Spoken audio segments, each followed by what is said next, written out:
Hello and welcome to Gaming Cypher. Today we will be discussing the game The Almost Gone. So The Almost Gone is a mystery adventure game, and the entire game is a point and click method. So throughout the game you will be playing as a young girl spirit who's looking for a way out of a magical afterlife. Now when you first get started with this game, you get dropped into a single room with no real story of how you got there, what you're doing there. Kind of probably a good example of what purgatory would be like without knowing why you're here and what you're doing here. So you actually go ahead and just take your time exploring the rooms, looking for different clues, trying to find a way forward to make sense of this world that you've been dropped into.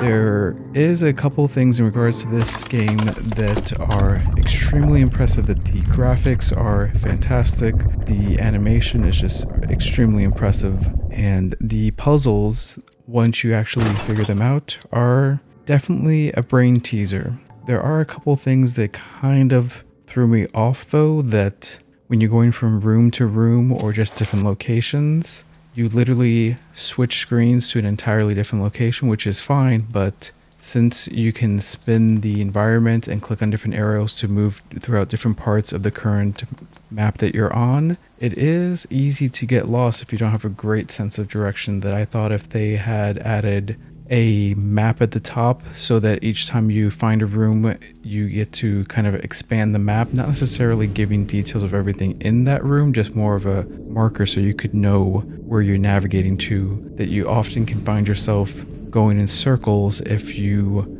can't memorize the exact layout.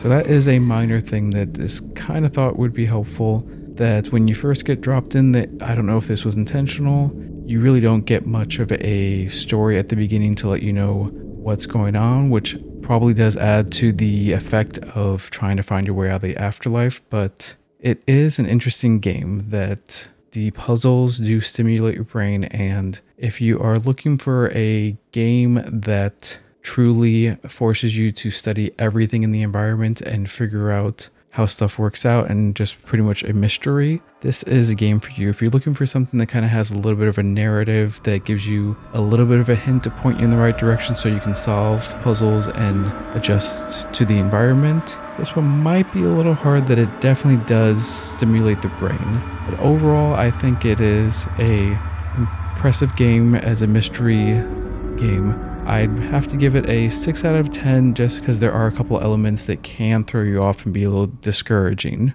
Otherwise, if you do love a challenge, I would go ahead and get The Almost Gone. This has been Steven Reyes with Gaming Cypher.